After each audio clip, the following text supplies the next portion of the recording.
ይህች ሴትም ከአዞ ጋር በጀመረችው አላስፈላጊ ግብግብና ድፍረት ከፍተኛ አደጋ ውስጥ ገብታለች።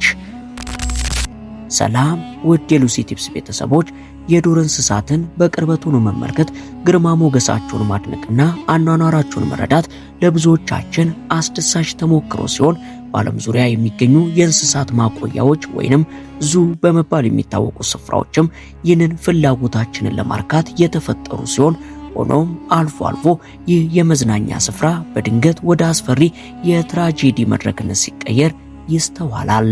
ታዲያ እኛም ለዛሬ በእንስሳ ማቆያ ውስጥ የተከሰቱ አስደንጋጭ ክስተቶችን ልናስቃኛችሁ ነውና አብራችሁን ቆዩ። አምስተኛ ድብ። ይህ በጀርመን በርሊን ውስጥ የሚገኘው የእንስሳት ማቆያ በዓለማችን ካሉ እጅግ ብዙ የእንስሳት ዝርያዎችን የያዘ ማቆያ ሲሆን በፈረንጆቹ ፌብሩዋሪ 10 ቀን 2009 ዓ.ም አንድ የቤተሰብ አባል ይህንኑ ማቆያ ለመጎብኘት ተሰብስበው ወደ ስፍራው ያቀናሉ። ነገር ግን ይህ የደስታና የመዝናኛ ቀን ድንገት ሳይታሰብ ከመቅጽበት ወደ መሪር ሐዘንና ድንጋጤ የተቀየረ ሲሆን በፓርክ ውስጥ በጉብኝት ላይ የነበረች አንዲት የ32 ዓመት የቤተሰቡ አባል የፓርኩ ድምቀት የነበሩትን ብርቅዬ ድቦች በቅርበት ሆና ለማየት በመፈለጓና በማሰቧ ምክንያት አንድ የቅብጠት የሚመስል አደገኛ ውሳኔ ትወስናለች። ይህም ፓርኩ ጎብኚዎችን ለመከላከል ያበጃቸውን በርካታ አጥርና ማስጠንቀቂያዎች አልፋ ወደ ከቅርብ ርቀት ሆና የምትወዳቸውን ድቦች ለማየት ወደ ስፍራቸው ጎራ አለች። አጥሩን ዘላ እሾሃማውን የዛፍ ግርዶሽ አልፋ ወደ ድቦቹ መኖሪያ ብትገባም የገባችበት ሰዓት ግን የምግብ ሰዓታቸው ስለነበር ድቦቹ በንቃት ምግባቸው ሰዓት በመጠባበቅ ላይ ሳሉ በእብደት ይሆን በጤንነት ሳይታወቅ ይህች ሴት ሰተት ብላ ወደ ማረፊያቸው ገባች። በሰዓቱ የድቦቹ ትኩረት ወዲያውኑ ወደ እሷ በመሳቡ ከድቦቹ አንዱ የማወቅ ጉጉት በተሞላበትና ቁጣ በሚነበብበት መልኩ ወደ እሷ ተጠጋ። በሰከንዶች ውስጥም በድንገት ወደ ሴትዮዋ በመወርወር ኃይለኛ መንጋጋውን በሴትዮዋ ጀርባና ክንድ ላይ አሳረፈባት። በአካባቢው የነበሩ ጎብኚዎች በድንጋጤ ሲጮሁ፣ አንዳንዶች ደግሞ ሁኔታውን በካሜራቸው ያስቀሩ ጀመር። የማቆያው ሰራተኞች በፍጥነት ምላሽ በመስጠት ድቡን ለማስለቀቅ የሕይወት አድን መሰላሎችን ወደ ውስጥ ወረወሩ። አንዳንዶቹም በዱላና በጩኸት ድቡን ለማባረር የሞከሩ ሲሆን ከበርካታ ደቂቃዎች ግብግብና ጭንቀት በኋላ ሰይጣን አሳስቷት ድቦቹን የተዳፈረችውን ሴትዮ ሕይወት ማትረፍ ቢቻልም ከፍተኛ የሆነ ጉዳት ግን አድርሰውባታል። በሕይወት መትረፏ ተአምር ሲሆን የሕክምና ባለሙያዎች እንደገለጹት በዚያ ሁኔታ ውስጥ ትንሽ ለተጨማሪ ደቂቃዎች ብትቆይ ኖሮ ውጤቱ ሞት ሊሆን ይችል እንደነበር ገልጸዋል። አራተኛ ጃጓር። አሪዞና በሚገኘው ዋይልድ ላይፍ በተሰኘ ዙ ውስጥ አንዲት ሴት ለየት ያለ ፎቶ ለመነሳት ስትል ነበር ሕይወቷን አደጋ ላይ የጣለችው። ጊዜው በፈረንጆቹ 2019 ሲሆን ይህች ሴት እንስሳ መጎብኛ ውስጥ በመዘዋወር ላይ ሳለች አንድ ጥቁር ጃጓር በአጥሩ ጠርዝ ላይ ተቀምጦ ትመለከታለች። ይህን ጊዜም ፎቶ ለመነሳት ጥሩ አጋጣሚ እንደሆነ በማሰብ ጎብኚዎችን ከእንስሳቱ ለመለየት የተሰራውን አጥር ተራምዳ በማለፍ ለካሜራው ጀርባዋን ሰጥታ ሰልፊ ፎቶ ለመነሳት ትሞክራለች። ታዲያ ነገርየው የቀበጡ ለቶንና ጃጓሩ ይህንን አጋጣሚ እንደ መልካም ዕድል በመጠቀም በፍጥነት መዳፉን በአጥሩ ቀዳዳ አሳልፎ የሴትዮዋን ክንድ ጨምድዶ ይይዘዋል።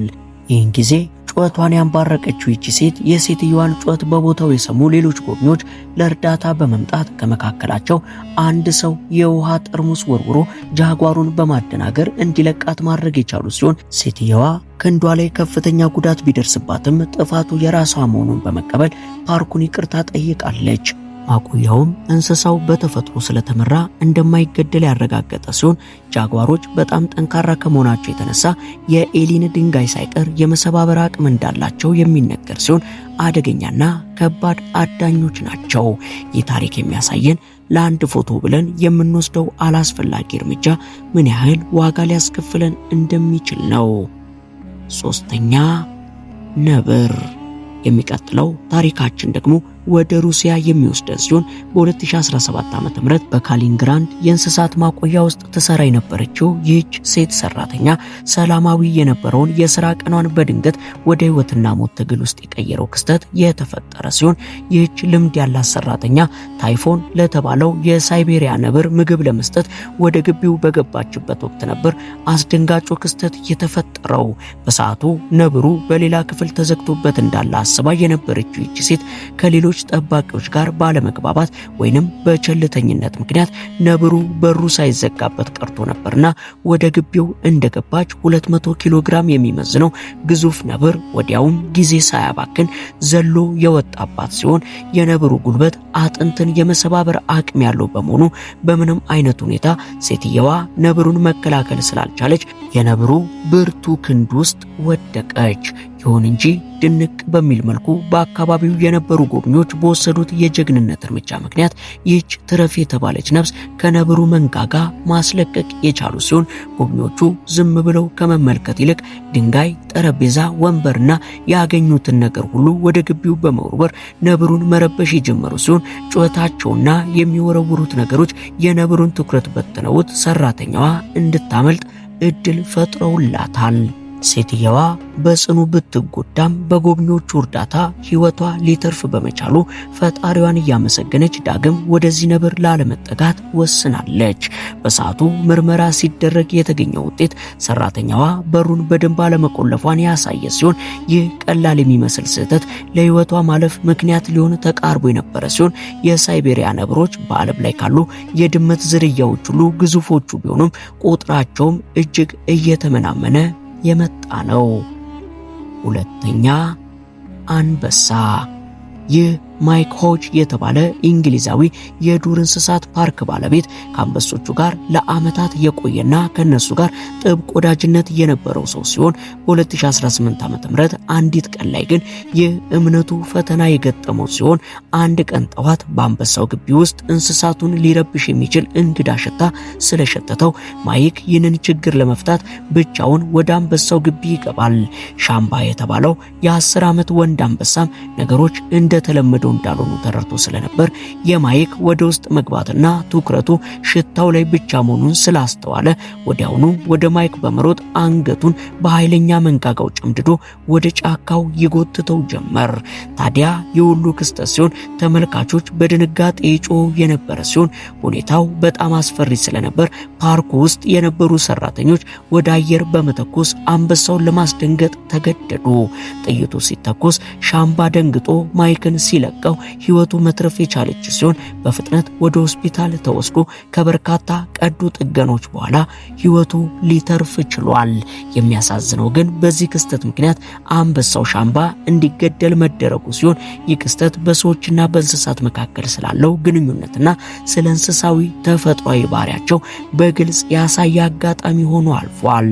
ባለሙያዎች እንደሚሉት የአንበሳው ባህሪ የተቀየረው በማይክ በኩል በታየው ድክመትና በአካባቢው በነበረው እንግዳ ሽታ ምክንያት በተቀሰቀሰ የማደን ስሜት ሊሆን እንደሚችል የገለጹ ሲሆን አንበሳ የጫካ ንጉሥ እንደመሆኑ የተፈጥሮ ባህሪው ደግሞ ማደንና ግዛቱን ማስከበር በመሆኑ ሰዎች ይህንን ዘንግተው ያለ ጥንቃቄ ወደ ክልላቸው ሲገቡ ውጤቱ አደጋ ሊሆን እንደሚችል መገመት አያዳግትም።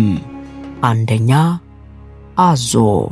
ይህ ደግሞ ከእንስሳት ማቆያ ውጪ በልጆች የልደት ድግስ ላይ የተከሰተ ሲሆን በ2021 ዩታህ ውስጥ ለአንድ የልደት ድግስ ድምቀት እንዲሆን ተብሎ ዳርት ጌተር የተባለ አዞ ተጋብዞ የነበረ ሲሆን አስተማሪውና አዞን እንድታንቀሳቀስ የታዘዘችው ሊንዚ ቡል ለልጆቹ አዞን እንዴት እንደምትመገብ እያሳየች ባለችበት ሰዓት ነበር ነገሮች የተቀያየሩት።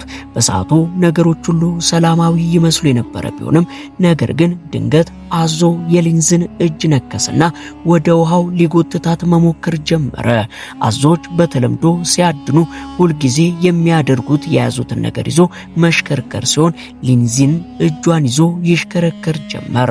ሊዚም አብራ እየተሽከረከረች በውሃ ውስጥ የተዘፈቀች ሲሆን ወላጆችና ሕፃናት በድንጋጤ ሲመለከቱ ዶኒ ዋይዝማን የተባለ አንድ እንግዳ በፍጥነት ወደ ውሃው ዘሎ በመግባት በአዞ ጀርባ ላይ ተቀምጦ በአዞ ላይ ጫና በማሳደር እንዳይንቀሳቀስ ለማድረግ የሞከረ ሲሆን በስተመጨረሻ እጇን አስለቅቃ መውጣት ችላለች። ሊንዚ እጇ ላይ ከባድ ጉዳት ቢደርስባትም ዶኒ ላደረገው ጀግንነት አመስግናው አዞም ቢሆን በደመ ነፍስ እንጂ በክፋት እንዳላደረገው ገልጻለች። እነዚህ ታሪኮች የሚያስተላልፉት አንድ ዋና መልእክት እንስሶች ምንም ጊዜ ቢሆን እንስሳት መሆናቸውን ሲሆን እኛ ሰዎች የምናሳየው ጥንቃቄ የጎደለው ድርጊት የራሳችንን ሕይወት አደጋ ላይ ከመጣሉም በላይ እንስሳቱ እንዲገደሉ ወይንም እንዲቀጡ ምክንያት ይሆናል እያልን የዛሬን በዚያ በቃን። አብራችሁን ስለነበራችሁ ከልብ እናመሰግናለን።